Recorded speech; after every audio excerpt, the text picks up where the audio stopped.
ദൈവത്തിൻ്റെ അതിപരിശുദ്ധമായ നാമം വാഴ്ത്തപ്പെടുമാറാകട്ടെ. വചനം ഒന്ന് വായിച്ചാട്ടെ. മത്തായി 6:31. ആകയാൽ നാം എന്തു ഭക്ഷിക്കും, നാം എന്തു കുടിക്കും, നാം എന്ത് ധരിക്കും എന്ന് പറഞ്ഞ് ഉത്കണ്ഠപ്പെടരുത്. 6:31. അതുകൊണ്ട് ഞങ്ങൾ എന്ത് തിന്നും, എന്ത് കുടിക്കും, എന്ത് ധരിക്കും എന്നിങ്ങനെ പറഞ്ഞുകൊണ്ട് വ്യാകുലപ്പെടരുത് എന്നാണ് എഴുതിയേക്കുന്നത്.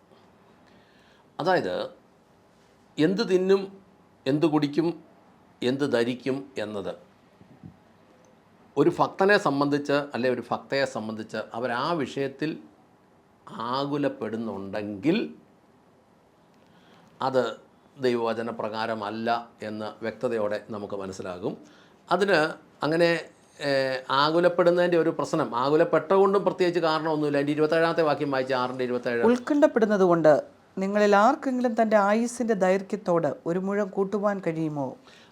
ഒരു മുഴം കൂട്ടുവാൻ കഴിയുമെന്ന് അതിനകത്ത് എഴുതിയിരിക്കുന്നു. എൻ്റെ ബൈബിൾ എഴുതിയേക്കുന്ന ആർക്കെങ്കിലും തങ്ങളുടെ ആയുസ്സിൽ 1 മണിക്കൂർ കൂട്ടിച്ചേർക്കാൻ കഴിയുമോ? കൂട്ടിച്ചേർക്കാൻ കഴിഞ്ഞില്ലെങ്കിലും അനേക പ്രശ്നങ്ങൾ, രോഗങ്ങൾ വരുത്താൻ കഴിയും എന്നുള്ളതാണ് ഈ ആകുലത കൊണ്ടുള്ള ഗുണം. ചുമ്മാ ഇരുന്ന് ടെൻഷൻ പിടിക്കുകയാണെങ്കിൽ അനാവശ്യമായ കാര്യങ്ങൾക്ക് നമ്മൾ നമ്മുടെ മനസ്സിനെ വിട്ടുകൊടുത്താൽ പ്രഷർ കൂടും. പ്രഷർ കൂടി കഴിയുമ്പോൾ അതിൻ്റെതായ ബുദ്ധിമുട്ടുകളുണ്ടാകും. ചിലപ്പോൾ പ്രഷർ കുറയും. ഈ ഡിപ്രഷനും മറ്റ് രോഗങ്ങളും ഒക്കെ വരുന്നത്, ഈ മാനസികമായ രോഗങ്ങളെല്ലാം വരുന്നത് മനസ്സ് വിട്ടുകൊടുക്കുന്നതുകൊണ്ടാണ്. മനസ്സ് വിട്ടുകൊടുക്കുന്നില്ലെങ്കിൽ ഇതിനകത്തു നിന്നൊക്കെ ഒരു അവസ്ഥയുണ്ടാകും. പല മാനസിക രോഗങ്ങളുടെയും പല കാര്യങ്ങളുടെയും ഒക്കെ ഒരു അടിസ്ഥാനം എന്ന് പറയുന്നത് മനസ്സ് വിട്ടുകൊടുക്കുന്നുണ്ടാണ്. ഇനി രോഗങ്ങളങ്ങനെ വരുത്താൻ കഴിയും. ഇനി അതിൻ്റെ 6:32 ഒന്ന് വായിച്ചേ. ഈ ആരാണ് ഇത് അന്വേഷിക്കുന്നതെന്ന് പറയാം. ഈ കാര്യങ്ങളൊക്കെയും ജാതികൾ അന്വേഷിക്കുന്നു. സ്വർഗസ്ഥനായ നിങ്ങളുടെ പിതാവ് ഇതൊക്കെയും നിങ്ങൾക്ക് ആവശ്യമെന്ന് അറിയുന്നുവല്ലോ. അതായത് സ്വർഗത്തിൽ നിങ്ങൾക്കൊരപ്പനുണ്ട് എന്നത് നിങ്ങൾക്കറിയാമെങ്കിൽ നിങ്ങൾ ഇതൊന്നും ഭാരപ്പെടണ്ട. അങ്ങനെ സ്വർഗത്തിലൊരപ്പനില്ല എന്ന് വിശ്വസിക്കുന്ന ആളുകളെ വിജാതിയർ എന്ന് വിളിക്കുന്നു. വിജാതിയരാണ് ഈ വക അന്വേഷിക്കുന്നത്. നിങ്ങൾക്കിതൊക്കെ ആവശ്യമാണെന്ന് നിങ്ങളുടെ സ്വർഗസ്ഥനായ പിതാവിന് അറിയാം എന്നുള്ളതാണ് വചനം പറയുന്നത്. സ്വർഗസ്ഥനായ പിതാവ് ഉണ്ടെന്ന് വിശ്വസിക്കുന്നു എങ്കിൽ എന്ത് തിന്നും, എന്ത് കുടിക്കും, എന്ത് ധരിക്കും എന്നിങ്ങനെ പറഞ്ഞ് വ്യാകുലപ്പെടരുത്. കാരണം ഇവയൊക്കെയും നിങ്ങൾക്ക് ആവശ്യമാണെന്ന് സ്വർഗസ്ഥനായ പിതാവിനറിയാം. തെളിവ് നമ്മൾ വചനത്തിൽ പല സ്ഥലത്തിലൂടെ നമ്മൾ നോക്കുമ്പോൾ ഉണ്ട്. ഉൽപ്പത്തി പുസ്തകത്തിൽ ദൈവം ആദത്തിനെയും ഔവയെയും സൃഷ്ടിച്ചു കഴിഞ്ഞ ശേഷം ഏദൻ തോട്ടത്തിൽ ആവശ്യത്തിനുള്ള എല്ലാ ഫലമൂലകങ്ങളും വെച്ച് പിടിപ്പിച്ചിരുന്നു എന്ന് നമ്മൾ വായിക്കുന്നെങ്കിൽ ദൈവം ഇത് കരുതുന്നു. വയലിലെ ലില്ലിപ്പൂവിനെ നോക്കുവിൻ എന്നൊക്കെ ദൈവം പറയുന്നെങ്കിൽ അവയെപ്പോലും എത്ര അധികമായി ദൈവം നോക്കുന്നു. ആകാശത്തിലെ പറവകളെ നോക്കുവിൻ, അവയെ പോറ്റുന്നു. അങ്ങനെയാണ് ദൈവത്തിന് ഇതിനെക്കുറിച്ച് വ്യക്തമായ ധാരണയുണ്ട്. ഈജിപ്തിൽ അടിമത്തത്തിൽ നിന്ന് ഡേറ്റ്സ് ബൈബിളിൻ്റെ കണക്കെടുത്ത് നോക്കിയാൽ 63 ലക്ഷം ജനമാണ്. അതിൽ 5 ലക്ഷം യോദ്ധാക്കന്മാരായ പുരുഷന്മാരുണ്ടായിരുന്നു. 5 ലക്ഷം അവർക്ക് ഭാര്യമാരുണ്ടാവും, അവർക്ക് മക്കളുണ്ടാവും, മാതാപിതാക്കളുണ്ടാകും, മിക്കവാറും 1-ലധികം ഭാര്യമാർ കാണും, ഇവരുടെ ജോലിക്കാർ.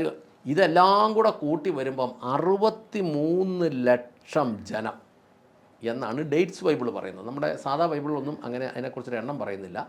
ഈ 40 വർഷം മരുഭൂമിയിലൂടെ നടന്നു. 40 വർഷം അവർക്ക് ഭക്ഷണം കൊടുത്തു ദൈവം. ഞാൻ പലപ്പോഴും ചിന്തിച്ചിട്ടുണ്ട്, 63 ലക്ഷം ജനത്തിന് 2 നേരം ഭക്ഷണം കൊടുക്കാൻ നമ്മുടെ ഗവൺമെൻറ് നോക്കിയാൽ നടക്കുകയില്ല. എന്തിന്, ലോകത്തിൽ ഏറ്റവും ശക്തമായ അമേരിക്കൻ ഗവൺമെൻറ് നോക്കിയാൽ നടക്കുകയില്ല. അപ്പോൾ അതിനുള്ള സംവിധാനം കൊടുത്തു. മരുഭൂമിയിലാണ്, വിറകുണ്ടോ? ഇതൊക്കെ ചെയ്യാന്ന് പറയുമ്പോൾ തന്നെ മരുഭൂമിയിൽ വിറകുണ്ടോ, ഗ്യാസ് ഉണ്ടോ, ബാക്കി സംവിധാനം വല്ലതും ഉണ്ടോ?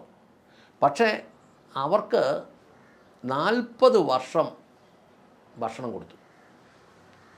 മന്ന കൊടുക്കേണ്ട കാലത്ത് മന്ന കൊടുത്തു. ബാക്കി കൊയ്ത്തും മെതിയും തുടങ്ങുന്നത് വരെ അവർക്ക് ആവശ്യമായ ഭക്ഷണം ഒരു കുറവില്ലാതെ ദൈവം കൊടുത്തു. വെള്ളം കൊടുത്തു. പാറയായി പിന്തുടർന്ന് വാട്ടർ ടാങ്ക് നിൽക്കുന്നത് പോലെ പാറ പുറകെ പോയി വെള്ളം കൊടുത്തു. ആ പാറ ക്രിസ്തുവായിരുന്നു നമ്മൾ വായിക്കുന്നു. എയർ കണ്ടീഷൻഡ് കാലാവസ്ഥ കൊടുത്തു. 63 ലക്ഷം ജനത്തിന് എയർ കണ്ടീഷൻഡ് കാലാവസ്ഥ കൊടുക്കണമെങ്കിൽ എന്തേരം ഭാരമുണ്ട് ഒന്ന് ആലോചിച്ച് നോക്കിയേ. 63 ലക്ഷം ജനത്തിന് ഈ മരുഭൂമിയിൽ പകല് കൊടിയ വെയിലും രാത്രിയിൽ കൊടും തണുപ്പുമാണ് എന്നാണ് പറയുന്നത് മരുഭൂമിയിലൊക്കെ ജീവിച്ചിട്ടുള്ളവർ നമ്മൾ മനസ്സിലാക്കുന്നത്. ഈ കൊടിയ തണുപ്പത്ത് രാത്രിയിൽ അഗ്നിസ്തംഭമായി ഇവർക്ക് ചൂടും, പകല് കൊടിയ ചൂടത്ത് മേഘസ്തംഭമായിട്ട് ഇവർക്ക് തണലും കൊടുത്തു എന്ന് നമ്മൾ വായിക്കുന്നു. തന്നെയുമല്ല, ഇവരുടെ വസ്ത്രം കീറിയില്ല എന്ന് നമ്മൾ വായിക്കുമ്പോൾ ആ വസ്ത്രം കീറിയില്ലെന്ന് മാത്രമല്ല, ഈ 40 വർഷത്തിനിടയ്ക്ക് ഇവർ മരുഭൂമി തുണി മേടിച്ച് തയ്ച്ചതായിട്ടോ ഒന്നും നമ്മൾ വായിക്കുന്നില്ല. അപ്പോൾ അങ്ങനെ ഉണ്ടെങ്കിൽ ഇവരുടെ വസ്ത്രം കീറിയിട്ടില്ല എന്ന് മാത്രമല്ല, അത് വളർന്നിട്ടുണ്ടാവും. ചെരുപ്പ് തേഞ്ഞില്ല എന്നത് മാത്രമായിരിക്കുകയല്ല, അത് വളർന്നിട്ടുണ്ടാവും. അല്ലെങ്കിൽ വളരെ രസകരമായി പറയാം, 3 വയസ്സുള്ള ഒരു കൊച്ച അവിടുന്ന് പോരും ഒരു പെറ്റിക്കോട്ടും ഒരു കുഞ്ഞ് ചെരുപ്പും ആണെന്നുണ്ടെങ്കിൽ അത് 30 വയസ്സാകുമ്പം അതെങ്ങനെ അതിടും? അപ്പോൾ അത് സ്വാഭാവികമായി അത് വളർന്നിട്ടുണ്ട്. എന്ന് പറഞ്ഞാൽ ദൈവം കൂടെ പോയിട്ട് എല്ലാ കാര്യങ്ങളും ദൈവം ചെയ്തു കൊടുത്തു എന്ന് നമുക്ക് മനസ്സിലാകും. ഇതിനിടയ്ക്ക് ആത്മീക ശുശ്രൂഷകൾ നടന്നു. അതായത് മേഘത്തിലും സമുദ്രത്തിലും സ്നാനമേറ്റു. ക്രിസ്തീയ ജീവിതത്തിൻ്റെ ഒരു അടിസ്ഥാനമാണ് സ്നാനം. അത് ദൈവത്തിൻ്റെ വചനം നമ്മൾ എടുത്തു നോക്കിയാൽ ഏതൊരു സാഹചര്യത്തിലും ദൈവം ഈ സ്നാനം നടത്തിയിരിക്കുന്നത് മനുഷ്യന് മനസ്സിലാകുന്ന ഒരു കാലഘട്ടത്തിലും പ്രായത്തിലുമായി. ഈ 63 ലക്ഷം ജനത്തിനെ സ്വാഭാവികമായിട്ട് നമുക്ക് വെള്ളത്തിലോ കുളത്തിലോ ഒന്നും പെട്ടെന്ന് മുക്കിപ്പൊക്കി എടുക്കാൻ മേലാത്തത് കൊണ്ട് അതിനെ ദൈവം എങ്ങനെയാണ് സ്നാനപ്പെടുത്തിയെന്ന് ബൈബിളിൽ കിടപ്പുണ്ട്. മേഘത്തിലും സമുദ്രത്തിലും സ്നാനമേറ്റു. ദൈവത്തിൻ്റെ വചനം ന്യായപ്രമാണം എന്ന പ്രമാണം മലയിൽ വെച്ച് കൊടുത്തു. ആത്മീകവും ഭൗതികവുമായ മന്ന കൊടുത്തു. യഥാർത്ഥത്തിൽ സംഭവിക്കുന്നത് എന്താണെന്ന് ചോദിച്ചാൽ, ദൈവത്തിന് സകല കാര്യങ്ങളും അറിയാം. ഭൂതം കഴിഞ്ഞു പോയത്, വർത്തമാനം ഇന്ന് നടക്കുന്നത്, ഭാവി വരാനുള്ളത്, ഇതെല്ലാം ദൈവത്തിനറിയാം. ഭൂതകാലം ദൈവത്തിനറിയാം, വർത്തമാനകാലം ദൈവത്തിനറിയാം, ഭാവി കാര്യങ്ങൾ ദൈവത്തിനറിയാം. വചനം പറയുന്നത് ദൈവത്തിൻ്റെ മുമ്പിൽ എല്ലാം നഗ്നവും മലർന്നതുമായി കിടക്കുന്നു. ഞാൻ അങ്ങനെ അല്ലെന്നൊന്നും പറഞ്ഞിട്ട് കാര്യമൊന്നുമില്ല. ഞാൻ ആരാണ് എന്താണെന്നുള്ളത് ദൈവത്തിനറിയാം. ഞാൻ അങ്ങനെ ഉദ്ദേശിച്ചില്ലെന്ന് പറഞ്ഞിട്ടും കാര്യമൊന്നുമില്ല. ഞാൻ എന്താ ഉദ്ദേശിച്ചെന്നുള്ളത് ദൈവത്തിനറിയാം.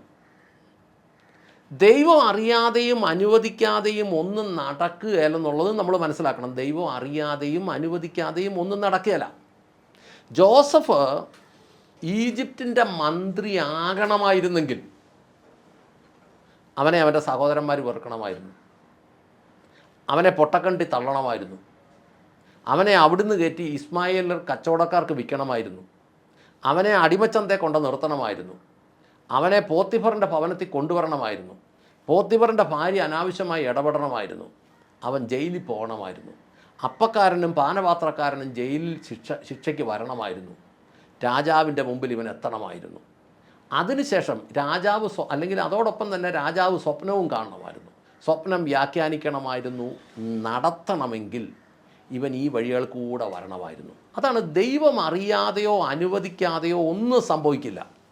ഇനി അടുത്തത്, ദൈവത്തിൻ്റെ പദ്ധതിയുടെ സമയത്തെ വിടുതലാകൂ എന്നുള്ളതും ഒരു ഭാഗമുണ്ട്. ദൈവത്തിൻ്റെ പദ്ധതിയുടെ സമയത്തെ വിടുതലാകുള്ളൂ എന്ന് പറഞ്ഞാൽ ദൈവം അനുവദിക്കുന്നത് വരെയേ നല്ലതാണേലും ചീത്തയാണേലും പോകുള്ളൂ, അതിനപ്പുറത്തേക്ക് പോകത്തില്ലെന്നുള്ളതാണ്.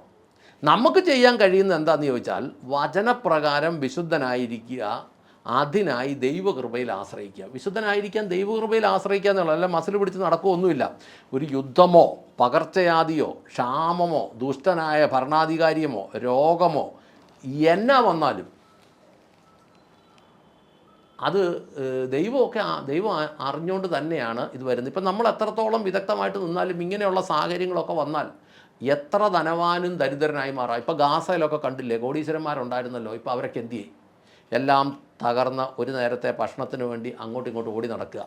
അപ്പം വചനം മത്തായി 6:33 പറയുന്നു. 6:33 എന്ന് വായിച്ചേ. മുമ്പേ അവൻ്റെ രാജ്യവും നീതിയും അന്വേഷിക്കുവിൻ, അപ്പോൾ ഇതെല്ലാം കൂടി നിങ്ങൾക്ക് ലഭിക്കും. മുമ്പേ അവൻ്റെ രാജ്യവും നീതി അന്വേഷിച്ചാൽ തിന്നാനും കുടിക്കാനും ധരിക്കാനും താമസിക്കാനും ഒക്കെ ഉള്ളത് ദൈവം തരും. ഇല്ലെങ്കിലും ദൈവം അത് ഈ 63 ലക്ഷം ജനത്തിന് 40 വർഷം കൊടുത്ത് പരിചയമുള്ള ദൈവമാണ്. അങ്ങനത്തെ ഒരു ഗവൺമെൻറ്റാണ് സ്വർഗത്തിൻ്റെ ഗവൺമെൻറ്.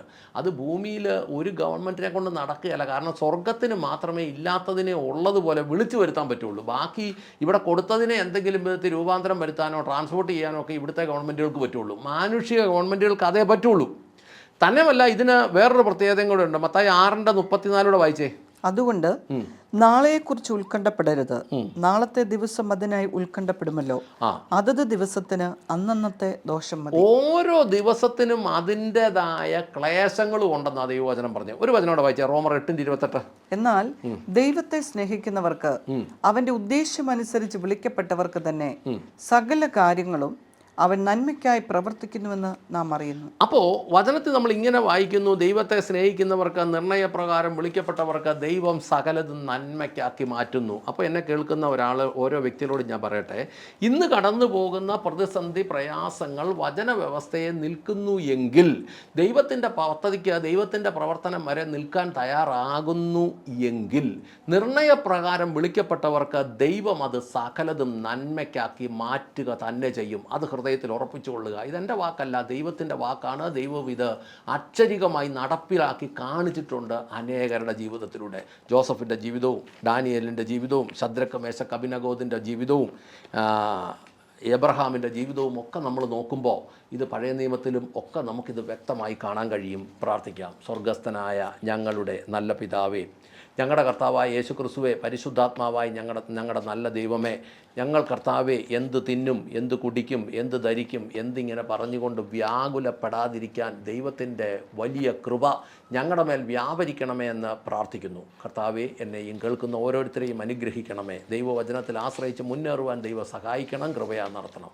അങ്ങ് പ്രാർത്ഥന കേട്ട് അനുഗ്രഹിച്ച കൃപയ്ക്ക് നന്ദി. യേശു ക്രിസ്തുവിൻ്റെ ധന്യമുള്ള നാമത്തിൽ തന്നെ. ആമേൻ, ആമേൻ, ആമേൻ.